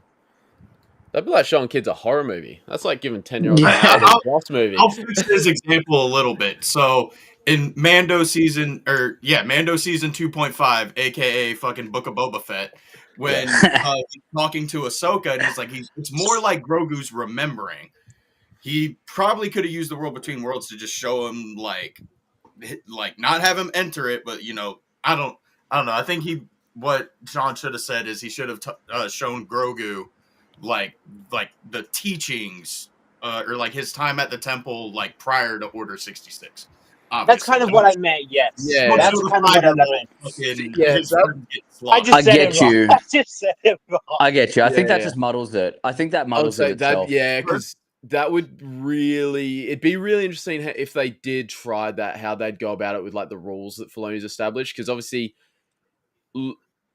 Luke would have to be the one that enters, because Grogu obviously at this point in time isn't very well trained with the Force. Yeah, no. So if Luke's the one entering, he wouldn't really be able to access that, because none of that, like, he's not even born for that. Like, none of that makes sense to him. So it'd have to be a Grogu thing, and that, I think that'd really muddle with the rules that. Yeah, if I was, rules are meant to be broken.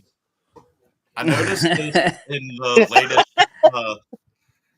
I noticed this shit in the latest Sessions on Dagobah podcast because we rewatched the Mortis arc, and when Anakin goes to see the father for the first time, that whole fucking temple thing looks like the World Between Worlds. It's it's all very similar.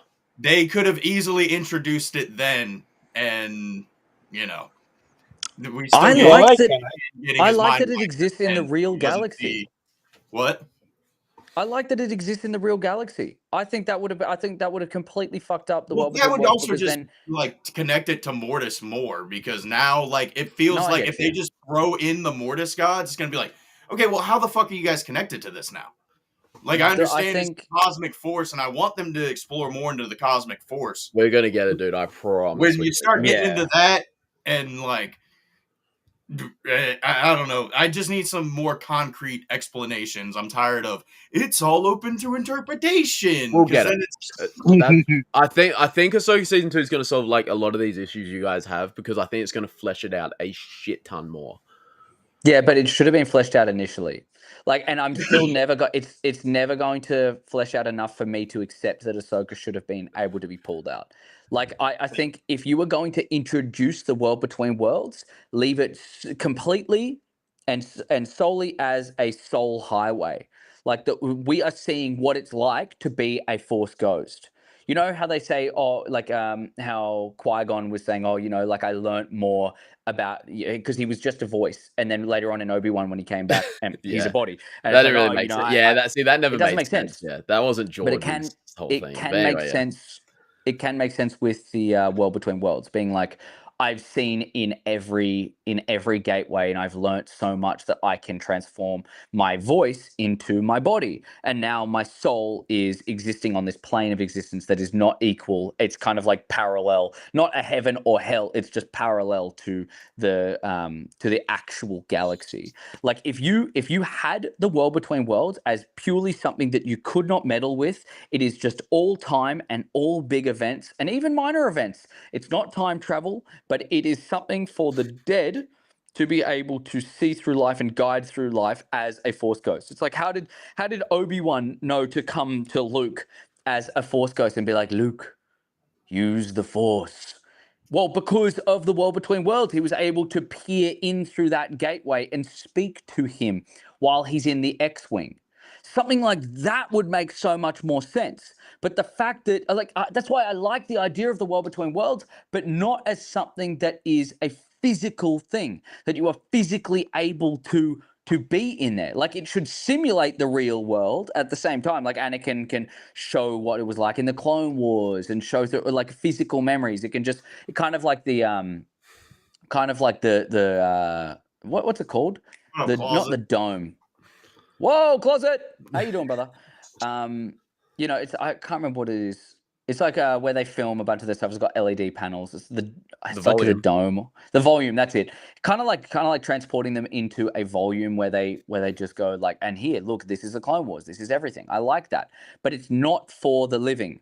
It's only for the dead or people who are in kind of like that halfway zone. Like, you know how people say when they die, for that brief period of time, they see the light? Well, what the light could be in Star Wars is the world between worlds. When they die, they go, where the hell am I? And you can feel them being pulled back to reality, but then they go, oh my God. And you see every Force ghost and you feel every single person that has been impactful in your life up until that point. And you go, oh my God, it exists. Like, there is a plane of existence beyond this. And that's why the Jedi are so comfortable, because they can exist in this other world. Why they're so comfortable with death and so comfortable with loss, and why they don't have that fear of attachment, is because they can see that in the future they will be with them again, so that they can make the most of this world and be the best that they possibly can. Like, that would make so much more sense. Maybe Filoni take fucking note. But I just, like, I think if you start to be able to physically pull someone from a reality and create a new one, thumbs down. Yeah, it's just not my thing. That's my only contention. I love the idea of it. I love that it exists. I love that it's kind of like not a physical gateway from Mortis. I like that Mortis is a part of the physical world, but I think that I love that it resembles that, because Mortis really is the Force. Like, it's everything to do with it, and I just like, such a beautiful way to create more life in the Star Wars galaxy. But what they did, well, what Filoni did by bringing Ahsoka back in it, inherently ruined the idea of the world between worlds. That Ezra was able to go into it ruined the world between worlds. It should have been that we could get another perspective of those who have died into the galaxy that we're living in, and how they can communicate, being like, oh, well, this is how a Force ghost can kind of not pluck the strings and to add more in and around, but they can bend it and move it and keep the same shape, but just like adjust it so that it works better.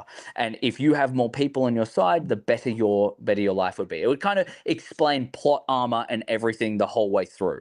Like, the spiritual understanding of every one of your ancestors is behind you and supporting your every journey, kind of like the Avatar, right? You can tap into the Avatar state and all that kind of shit. But like, with that, the previous avatars, the previous people, can guide your future to make sure that you can live as long as possible and fulfill your destiny, which their destiny might be so simple, like, oh, fucking there's a cup of poison and one of the waiters takes it away, and that saves a whole generation of people. It's something so simple as that. That's literally it, though. Like, it's the meddlings of the people from another world into the real world, kind of like a heaven and hell combined. I was gonna say, you sort of touched on it there, but there's a book called The Secret to the Sith, and Palpatine talks about it, and yeah, he basically describes it as a conduit between the living and the dead. But where's Ben? He sent a lot. So his thoughts on the world between worlds. I just don't think it's straight up time travel, which is true. Filoni said that. More than just a story that was going to happen anyways, and they just introduced it as kind of a new reality. but like still part of the story, if that makes sense. Like them interacting with that still is part of the story, so it's not breaking time because that it was going to happen regardless. They just wanted to introduce a wave, which I agree with. That's sort of how I see it as well. So here's the next question. Where was she talking from in The Rise of Skywalker? Was she alive? Well, Filoni, yeah, because everyone else that was dead that spoke in Rise of Skywalker at that point was dead. And so I think there was an interview and someone did ask Filoni, does that mean Ahsoka's dead? And he did say it could mean she's talking from somewhere else. Like, he didn't want to concrete say she's dead. So it's like a giveaway kind of thing. I hope she's dead by then. Yeah, I just think that's muddled. I think it's just muddled, bro. Like, he's trying to keep this character alive so badly. Like, everyone who died spoke to her as a Force ghost. There's no way someone is just like fucking, there's something happening. Okay, because then she would have done something. She would have seen that it's not right for this one girl to take on the whole galaxy in one go. And the whole, like, all of the ships, I got to say this about the sequels. There are some beautiful moments in Star Wars, like all of the ships coming together. It's not an army, it's people, right? She would have been moved by that if she was alive, and she would have helped. She would have been there.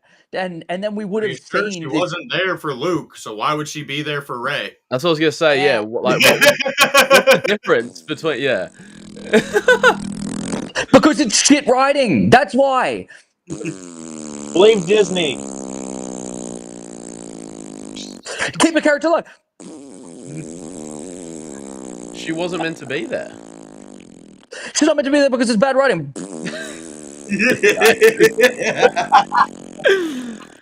World between worlds equals purgatory.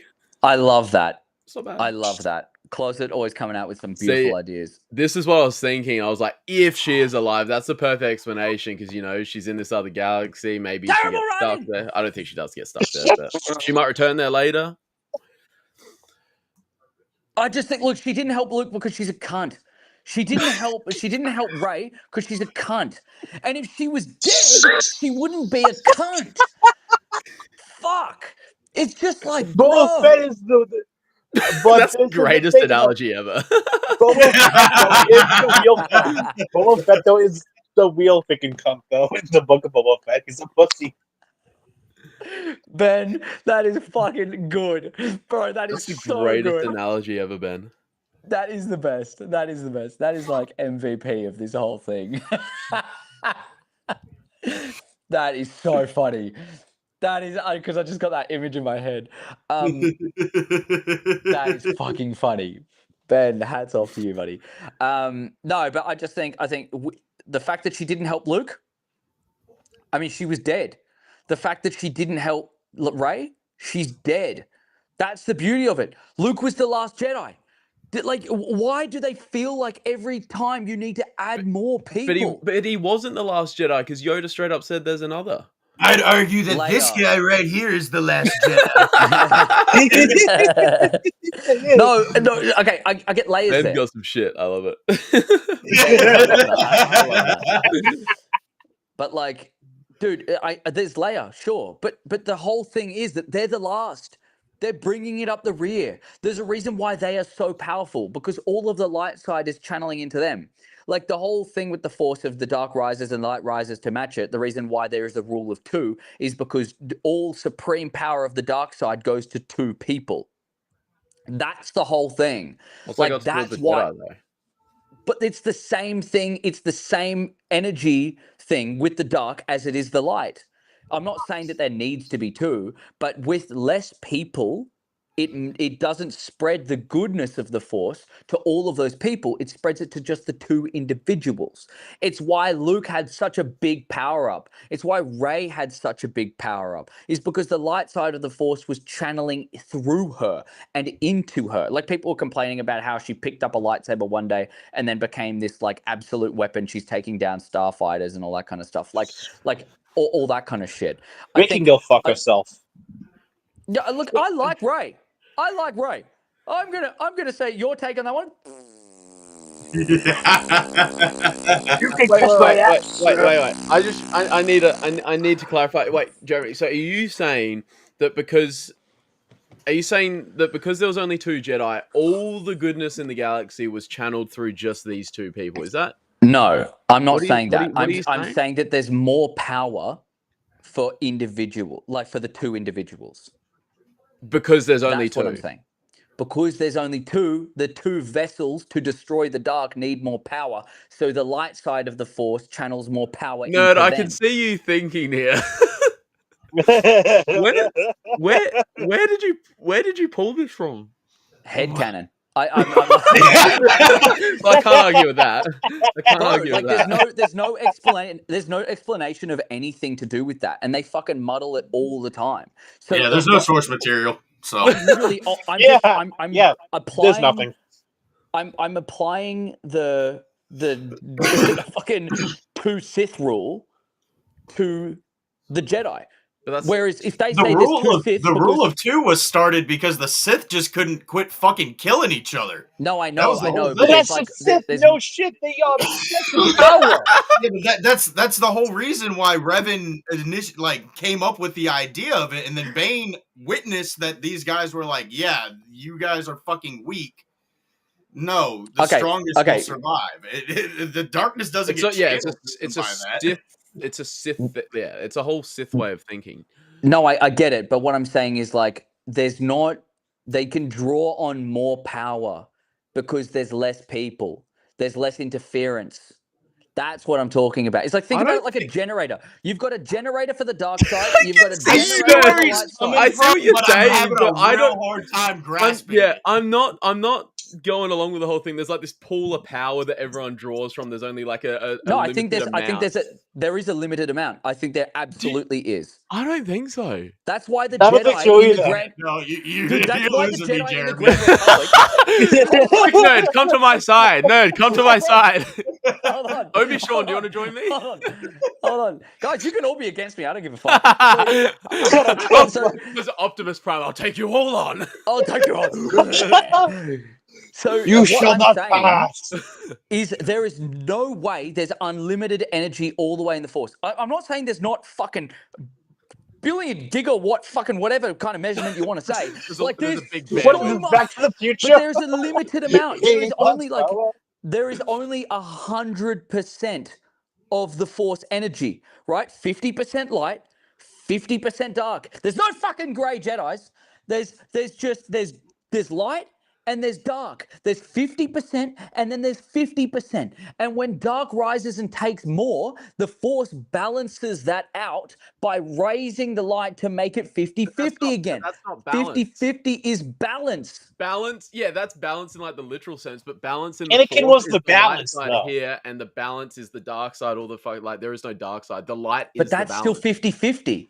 But that's still 50-50. If they're at the top and they're at the Yes, he's making bottom, his head. it's 50-50.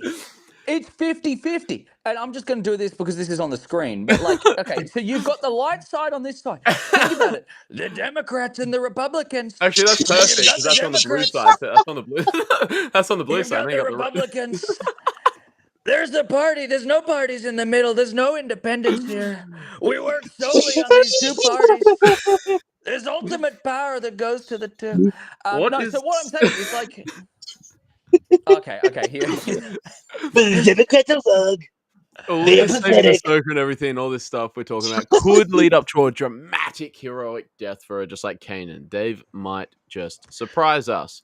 She should have died before she back came from the Ahsoka world the of Two White. Worlds. So all She's that a build up Democrat. to making us so comfortable with her always being around to take her out. I don't agree with that power take whatsoever. I was going to say this too. That means the Force was diluted when 10,000 Jedi Knights were. Why do you think it was so easy for the dark to rise up? Like, why every Jedi was so easy to fucking cut them down? Bro, because they sucked shit. They sucked shit. They were all just like feeding on scraps. Like, oh yeah, okay, I'll take this little bump. Oh yeah, I'll just Okay. And maybe it's a little tomato on the side. I'll pick that little tomato up and I'll Let me try this. So, would we agree that the most at the time of the Jedi's like fall in Revenge of the Sith, majority of the most powerful Jedi Knights were on that council, right? So so if we're applying this logic, like we'll disregard all the glup shittos, if we're just saying the most powerful guys are those 12 on the council, are we saying that Luke and Leia have the power, the combined power of those 12 Jedi Knights and Masters? No. Did I just disprove Well, your theory then, though? No, no, because you're not understanding it. So what I'm saying is like, okay, let me get a. Well, I'm gonna go sequel logic route. They should have had all the fucking power. Luke and Leia should have had all the power of the Jedi prior to them. Exactly. Hold on, bitches. It wasn't easy, by the way. Yeah. There was contingency plan upon Not even just for contingency plan. Okay, Also, hold on. It had to be in hiding since Bane's time. Nerd, I know you'll appreciate this. You're a Charles. We are arguing like the government right now. No wonder why it's shut down. Everybody's arguing. While we're talking about Palpatine, Nerd, are you a Charles Soule guy? You read his stuff? I have not. Oh, okay. Well, fucking, I'll just go fuck myself. Then go fuck yourself. Gladly, go fuck yourself then. God damn, Sean. What's that? God damn. Do it off screen though. Look at this. Look at this. Boys, look at this. All right. I'll fucking spell it out for you. All right. All right. Please do. Make me understand this. Dark. I'm understanding, but it's just not right. Hold on. All right, go. Try bro, one more time. Bro, and you're the one who fucking believes in Ahsoka wanting to come back. Fucking anyway, so okay. She wanted to come back. She didn't want to die. I red pen, bro. Red pen, so you can see the fucking difference. All right. This is the marking pen.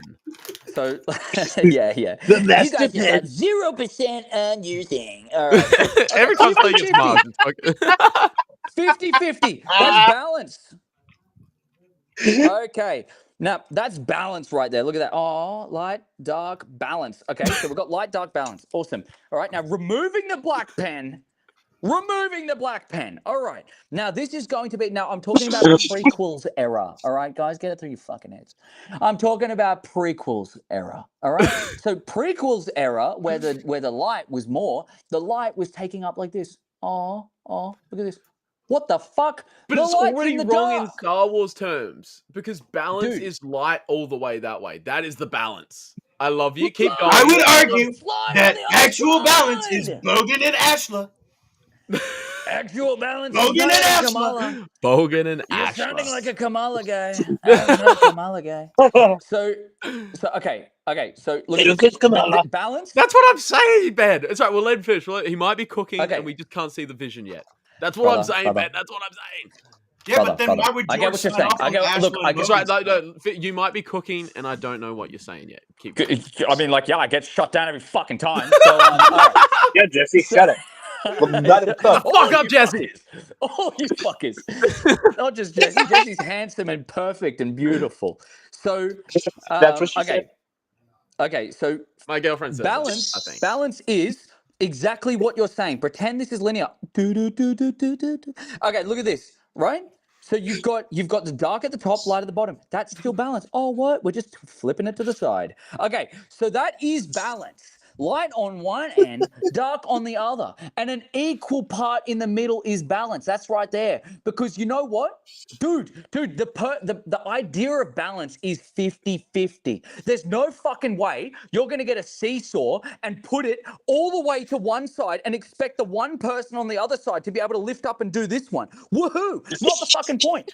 Like, a piece of balance is this, right? So you've got the seesaw of balance right there. Look at that. Oh, balance, that's fucking awesome. So the seesaw of life, the dark, it falls down, the light rises up, and the light rises up. But dude, the reason why you're able to have this a turn of up and down is because there is a perfect balance in the middle of the two.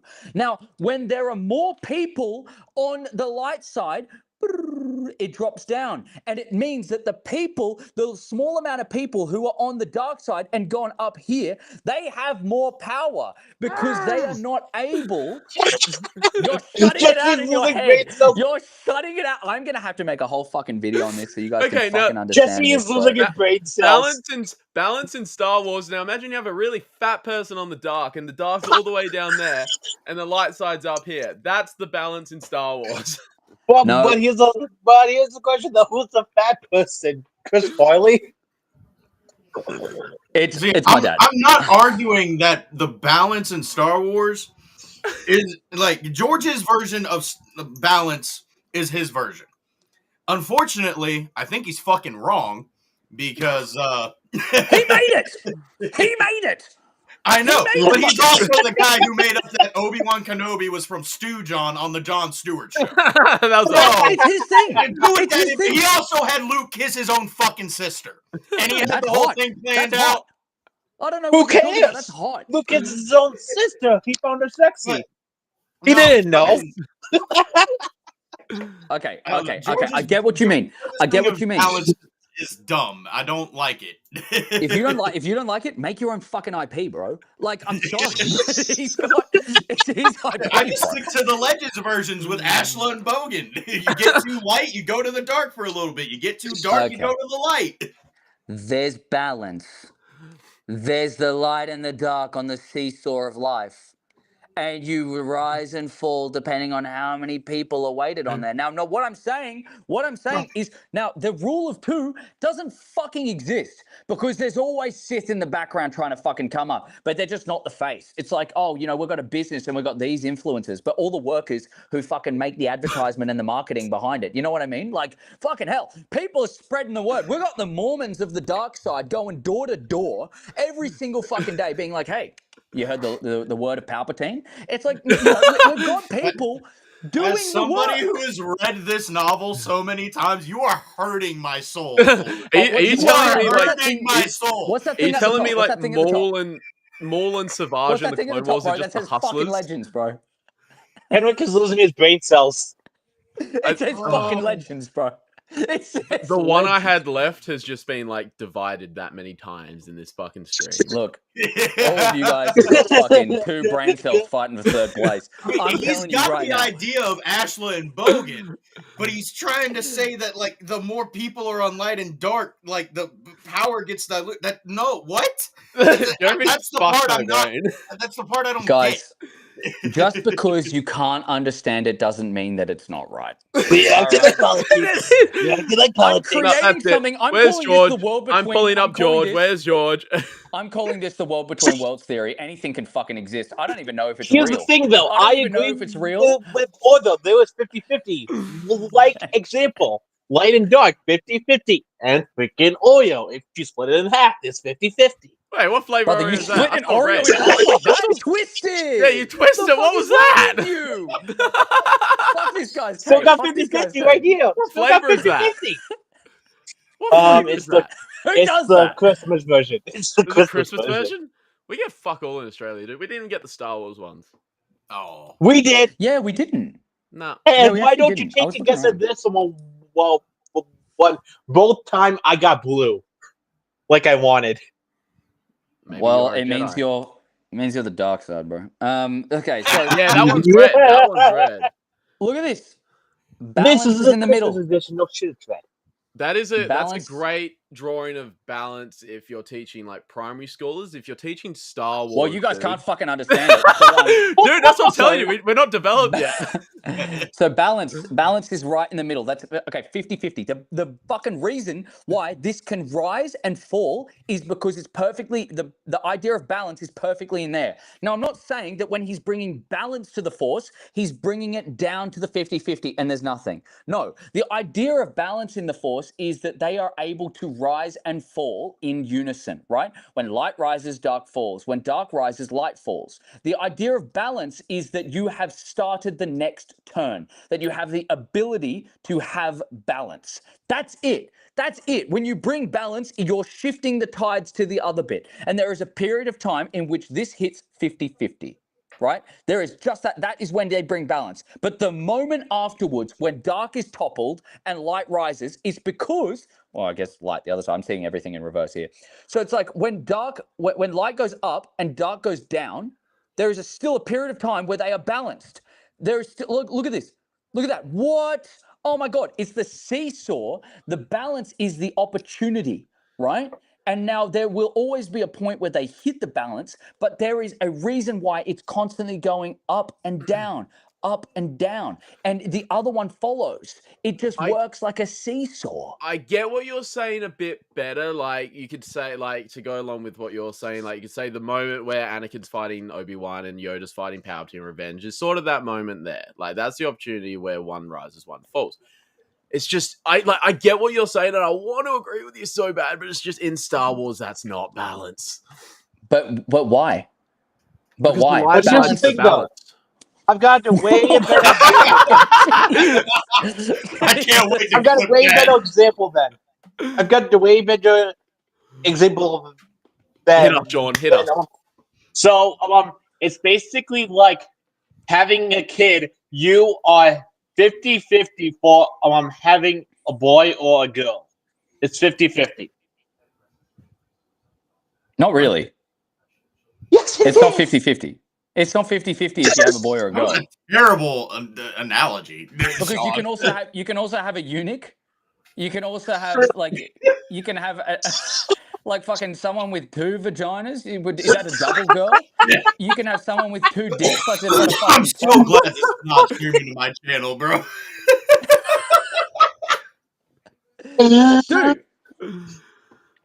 Dude, that was a terrible analogy. Like, disappeared. Oh, he's back.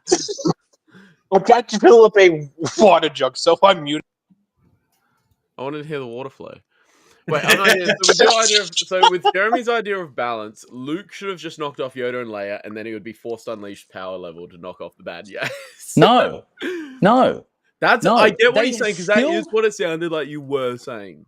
Okay, but because I you get what guys you're have got to saying with just the like sticky open note. your fucking ears. So, okay, look at this. I get what you're saying with the sticky note, and it makes a little bit more sense. But At the end of first, the that's day, exactly it's not how about- it sounded, though. Yeah, but Okay. like I Okay. understood it a little bit better, but at the end of the day, it's still not balanced in Star Wars terms. Yeah, but when you're shutting Balance it in down, Star Wars terms is still wrong. when it's being shut down, you can't. Okay, hear me out. Hear me out. No, Look no, at no. I listen. Let's start from the start. Let's start from the start. But They've still only got this amount of power. All right, they're still on the dark side, right? Let's say the light is all of this, and the dark only has this amount of power. Just because, like, they're higher up, they've got more power because they're higher up, but there's still only a small amount of people. There's still a small pool. Look at that. Look at that the little amount pool. of people doesn't matter, though. But that's what I'm saying. It does. It But it does. I'm going doesn't. to No, it talk to George doesn't. Lucas. I'm going to talk to George Lucas. I'm going to get George Lucas on my thing. My dad is George Lucas. if you I'm gonna get get George him on. Lucas, that's the day pigs fly. Bro, okay. Bro, that, I'm dude. the 3rd biggest Star Wars channel in Australia. There's only 3, but I'm the 3rd. What do you mean? Bullshit. Give No, him that, absolutely Scott, he no- genuinely give- might be right. I think there's Give him only 3 absolutely Star no Wars channels context in on that. Australia. He's right. I thought he said in the world for a second, not in Australia. I misheard him. No, he's the biggest in Sorry. the world. He's 3rd biggest in Australia. Yeah. Biggest in my world. So, no. I'm not claiming This to is be the like a biggest. crack show right now. I'm the biggest. I'm the greatest. I'm the Normally we biggest try to channel. keep it to an hour. We've The done other president of the United States. The light in the dark. There's balance in the middle. flashes in and out. I love it. Let's Okay, chug. okay. Sean, before we It's wrap like it up, Biden. I Yeah, have we've a gotta wrap special this up. request. Sean, before we wrap it up, I have a special request. Can you give us like a Yoda impression? Yeah, actually I can. Which Sorry to put line you you on the want? spot, but I need. Which line you want? No, I don't even need it to be a quote from Star Wars. You can just say like "Blaw's wrong" or something. That's fine with me. Okay. Fuck yourself, Jesse. You are wrong. Nah, Jesse, Can- stay with can it. Stay with it. That's what he wanted to do. Can you do like That's- UFC style, like by unanimous decision? Blaw's wrong. Jesse won. Let's see. Like Bruce Buffer. Unanimous decision it is. Blow is wrong. That was real Clone Wars. Jesse is Yoda. wrong. Ah, By unanimous decision, Jesse is wrong, and Bro is correct as always. as always. Did you just hear Look, him trying to Obi-Wan. explain balance? Hold on, guys. Just because you don't have the ability to process what I'm saying doesn't mean that I'm capacity. wrong. Do we not have the ability to process it, or do you not have the ability to You explain broke it? my fucking processor, dude. I'm fucking. You know what? smashed. But Give me I a definition of balance. Wait, what was that, This Sean? looks like a weird backshot POV, Sean. I'm in my kitchen right now. I'm making something in my kitchen. He has been denied the rank of balance, but he's allowed to be on this podcast. Brother, it's a You can go fuck 50-50 yourself. podcast. I'm on here. We've got a balanced podcast. See, there's Jesse on this side, and there's Jeremy on this side. He said he's the dark side. I'm the balance. Bro, I'm I on the dark win. side right now. No, look, I will say, Jesse, you've made some valid points this whole time. But you did not change my mind. No. I just don't. You definitely opened my mind to it. Me wanting to have it exist more. But I will say the only point of contention that I really can't get over, and it wasn't able to, with law wise, I wasn't able to get over, is the fact that they were able to pull Ahsoka out. That's it. That is absolutely it. Like, I want to see more of World Between Worlds because I think it's a cool thing. But like, same time, man, I just it shouldn't exist. It shouldn't exist if you're able to pull people out. That's just like my biggest thing. But I've got the question though for Jesse though. Yes, sir. What's going on? Would you rather have had Ahsoka die from Vader or from Order 66? Oh, if she had to die in one or the other. Yeah. I think it's more meaningful if Vader did it. But So hashtag Vader should have killed Ahsoka. no. Yes, thank you. That's No, what I'm hearing. I think no, I think it's more meaningful, but Which is the argument we've all made for that. I'm saying if those are my Master two choices, kills the apprentice. if those are my two choices, like it's between Order 66 and Vader. Obviously, it's more meaningful if Vader does it. I still don't think it should have been either, but Imagine if all that training Anakin put her through with the clone troopers and Tales of the Jedi just failed. I know you see her die in Order 66 and then we get the Tales of the Jedi flashback where he's trying to teach her. She goes Jesse to do the just exact keeps same stunning move her. and just gets fucking riddled with bullet holes. Jesse just keeps stunning her. That'd be pretty funny. But here's the look, thing, guys. though. Legend, I Ben. agree, Thanks for though. coming through, dude. You're fucking gold. Thanks, bro. Oh, balloons. Balloons for Ben. Oh, balloons. Yeah, I was Pennywise's coming. pasting some balloons for him because I want to get blown. And look, I think Blowing by World your Between girlfriend or Worlds? something? Oh, Jesus. maybe, or Jesse. I don't know. I've been waiting for Jesse. Look, okay. World Between Worlds argument. We haven't gotten anywhere. It's just kind of everyone stayed the same way. We don't agree. It's a terrible decision. Jesse thinks he's right. He's wrong. He's always wrong. No, Jesse, I completely get your point. I think I can't. That's the only thing I can't get over. I think that's sort of what it comes down to is Sean just keeps fucking disappearing. If you can sort of see through her living or not. But I don't think that's something you can really convince people. Yeah, big time. Big time. Well, far out, man. I think we might have to call it there. I think we might have to call it there. Call it there. That's a big episode. That was a fucking It was a big episode and very funny one too. Yeah, you had fun. It was good fun. Good fun. Thanks so much for joining, guys. That was appreciate it. cool. Thanks you. Yeah, of course. Through. Darth Christensen, your lack of presence has been noted. I thought was going to have a teammate, but that's fine, dude. No, Okay, then let's go just jot his noted down in the notepad. Yeah, no, it's been noted. It's been noted. Yeah, it's been noted right here. Yeah, Yep. boys. Cheers here. for being on my side. Cheers for being on my side. You know, like I mean, it's great to prevail through the trust of the community. I think I was with you till you started explaining fucking balance. Then you lost it. bro, hear me out. Hear me out. No, we've done. We've No, heard. no, We no. have heard. You have been heard. Balance is in the middle. Balance is in the middle. There's light and dark on each side. Oh, And you know what? I'm going to bring this fucking post-it note. And I'm going to bring this post-it note to the Star Wars celebration, and George Lucas is going to be there. And the third biggest Australian Star Wars YouTube channel is going to go over there and do an interview with George Lucas. And Okay. he's going to be like, "Oh yeah, that's what balance is." And then you guys are going to eat your own fucking dick. How about that? because you that is guys what are balance all- is, just not in Star Wars. I don't think they would dicks are long enough for that.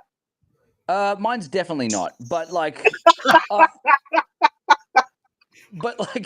I know Jesse's is. Jesse's is enough for all of us, to be honest. How do you know? Have you seen it? Have you seen it? Yeah. All right, boys. I'll pop it off. You're so See y'all later. terrible. All right. Peace out, bro. Yeah. See you, brother. All right. Yeah, we're gonna have to back out of here. Dude, everyone, thank you so much for watching. Thanks so much for joining, being a part of this. Ben, you're gonna have to jump in one time. Absolutely, dude. Yeah. That was cool. That was cool. So definitely to pop in. But guys, thank you so much. Oh, what, Bendu? We're talking about Bendu here. What's that? The big storm monster that was talking to Thrawn. Are we talking? What Storm Monster was talking to Thrawn? The only thing I can Oh, think of. Bendu. Yeah, Yeah, Bendu. I was like, is it Bendu? Yeah. Yes, it was Bendu. Classic. Storm monster. In Rebel Season 3, where he says, I see your downfall. Yeah. Yeah, cool. All right, well, guys,